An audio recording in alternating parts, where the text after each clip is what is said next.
Part 4. See, you didn't know what kind of can of worms you were opening when you asked me all these questions, did you? All right, so I've got my pages. I'm really going to try and run through them here. So let's go. Sniff it. I kind of like your name. I have a question for Mr. Jason. Don't call me Mr. Jason. When you first started living in Japan, was it lonesome? You know, did you get used to it?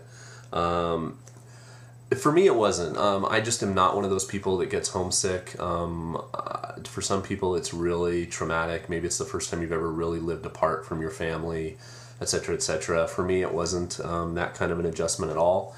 I had no real problem. The only thing that was weird for me, it was the first time I'd ever lived completely alone. I'd always either lived, obviously, with my family, or with my girlfriend, or with a roommate, you know, in college or something. And so it was the first time I'd ever lived in an apartment by myself. So that was kind of weird. But no, I was never lonesome. You know, I mean, sure, on a day or something, you know, occasionally. But for me, you know, that's not like a huge consideration for me. I know people are like, oh, I really want to get back to see my friends and family. Nah, you know, that's just not part of me. Okay, la la la. The Woodnut asks, when you go back to Japan, how long do you plan on staying? I could easily see myself doing another 5 years. That sounds good to me right now. You know, I'd be 45 or so. I'd like to stay somewhere long enough to have an impact on the schools that I'm in, or, you know, the job that I'm doing. So, yeah, you know, that sounds good, but it could easily be longer, or, you know, something could happen after 3 years, and I'm like, no, you know, I'm ready to go home. But definitely, I mean, it wouldn't just be for a year or something. I mean, there's no point in only going over for that short time. All right, let's keep going here. This one's weird. I can't find out who you are, but I'm going to answer your question on the way I, you know, printed these out. It didn't show me your name. Do many people have cars over there? Yes. That's kind of an interesting question. I mean, I realize, you know, your follow-up sentence is everything is so close. I mean, that's true. Japan is a relatively small country, and Japan has excellent, excellent public transportation system. It is somewhat expensive, you know, to take the trains and stuff, you know, on a regular basis. People like RisuMiso and Reynoldsair, that, you know, commute, Toddatron, you know, these are J-vloggers that commute to work on a regular basis, can probably give you a better idea of what they have to spend on the trains and stuff. But yeah, I mean, a lot of people own cars, and there's a thing in Japan called shaken, which when you get to Japan you'll find out about if you want to get a car. It's a biannual, is that the right term? That means every other year. So every 2 years, it's like a tax you have to pay to make your car kind of street legal, and it's, you know, its emission system and everything is up to snuff. And it gets much more expensive every year as your car gets older, and it's kind of Japan's way of making sure that Japanese people about every, say, 6 to 10 years buy a new car, because it gets to the point where it's just cheaper than paying the shaken to just buy that new car. So it's rare in Japan to see old cars on the road. Like I was driving around the other day and in California here, and I mean, I'm sure it's gotten more stringent here in California because they're just environmental crazy here, which is a good thing. And, you know, I mean, you'll see old cars from like, I'm not even talking like old cars from like the 80s, but like old cars from like the 70s, the 60s, and of course like vintage cars from even before that, like the 50s on the road, like running. You would never see that in Japan. You know, my Mazda was probably 7 or 8 years old, and that was probably considered old, you know. So yeah, a lot of people have cars. You know, they are home of Honda, Toyota, Nissan, etc. All right, yes, and Ryoko Desire, I'm sorry that I didn't actually, you know, I explained in the video that when I put the title D&D, it wasn't about Dungeons and Dragons. When I was in junior high, I did get into Dungeons and Dragons for like 1 year. But it was funny when Lord of the Rings was happening, you know, and I guess I should say this for my movie thing, but you know, I never had really read those books. I never really got into D&D. Like, you know, I'd much rather play like Stratego or Risk or even Diplomacy, if you know that. That's a nerdy reference. But yeah, D&D, no. Okay, Pacific Crossing. Something about challenge idea for your channel. I'm such a wimp when it comes to like dares. I couldn't think of anything to dare you to do. if I had to also be able to like have the guts to do it, because I'm terrible at that kind of thing, unless it involves eating something I would normally eat.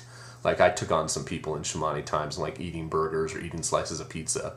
But see, like if you said, you know, eat that octopus, live octopus or something, I wouldn't do it. But his second question is, what are you looking forward to the most when you go back to Japan, and what are you most dreading?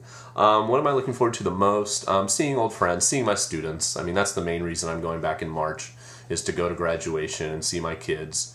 You know, some of my favorite kids are about to graduate high school and go off to college, and I'm just so incredibly happy and proud of them. And it's going to see sumo. I mean, I really do want to knock off the other sumo stadiums that I haven't been to. I've still never been to the Kokugikan in Tokyo. I've seen live sumo, so that's a must-do for me.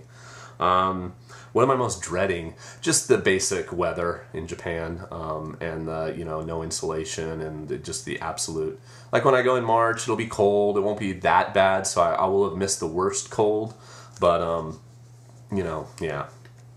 Definitely San Diego, much more temperate and nice. All right, wow, I'm actually at the end. Yay! Okay, and I'm going to finish. Good. Hannah Minx, I totally think about what I wear. So I changed into a red shirt. I realized that in the thumbnail, you know, it's only going to be my face. Sometimes I just get the worst thumbnail choices on YouTube. And so every one I was going to have that blue sweatshirt on, and it was going to look like the same video 3 times. So I just took off my sweatshirt to have a red shirt on for the thumbnail.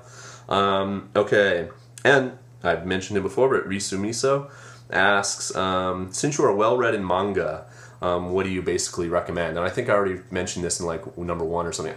I'm not well-read in manga. I'm well-read in comic books, but American comic books. You know, Marvel and DC, Superman, Batman, the X-Men. You know, I worked in an American comic book store. I still actively read. I know all the Vertigo titles. I know Sandman, Watchmen, Dark Knight, you know, Grendel, Gru, you know, on and on and on and on. I know American comic books very well. And I live in San Diego, the home of Comic-Con, one of the best ever events. Something I will miss very much not being able to go to if I go back to Japan. But I don't know about manga, to be honest, other than titles and basic plot lines and stuff, but I don't actively read anything. To be honest, it just doesn't really appeal to me. So, there you go. Sorry, I can't recommend something. I'm sure other people here, go over to RisuMiso's channel. I'll put a link in the sidebar over here, and recommend some manga to him. But basic manga that he wants to get started. But you're in Japan, dude, so like, are you going to try to read it in Japanese? You know, ganbatte, eh? That's a whole different cup of tea. Okay, and the last question here is Roxo asks, looking back over the years teaching in Japan with Jet, what is the one thing you would have done differently? Definitely, without a doubt, I would have spent more time learning Japanese. I got there, was pretty enthusiastic about it. It was like, okay, I'll do this JLPT thing. You know, I had to go all the way to Hiroshima, but some other friends, we were going to do it. We were going to study, and we got together, and we ended up just, you know, having bitch sessions about work, you know, talking about whatever, and we would study for like a half an hour, and it's just hard to motivate yourself. You feel like, I'm in Japan, I'm like here, I'm immersed, you know, I don't need to study, but you do. Even if you go live in Japan, especially if you want to learn like kanji and stuff, you have to continue to study. And so I studied a kind of with the JET correspondence course, etc. for about a year, and then I really stopped, and I didn't pick it up again until I hired a private tutor, Imooka Sensei, who kind of kicked my ass, and we started to think about the JLPT2 seriously, and I started to really study again. And I really started to enjoy it then, because like I realized how relevant like all these things I was learning were. Like when you're in America and you're studying Japanese, like, you know, you think about it in the abstract, but you don't realize like how handy it's going to be to know this thing, so you can go into a shop and say this, or, you know, say this to a Japanese person when you need to. So definitely I would have tried to study more diligently before I got to Japan, and then once I was in Japan, I would have kept up my studying, because really to form lasting friendships and stuff in Japan, especially in rural Japan, you need to be able to speak Japanese. Alright, okay, that's it. Yay, I'm finished. So I'll do a separate one on Taisha Jason soon, all about movies and nerdy stuff and comic books, so look for that. And thank you so much. If you watched all 4 of these, gold star. And I appreciate you guys asking all the questions, and more videos on the way soon. Peace.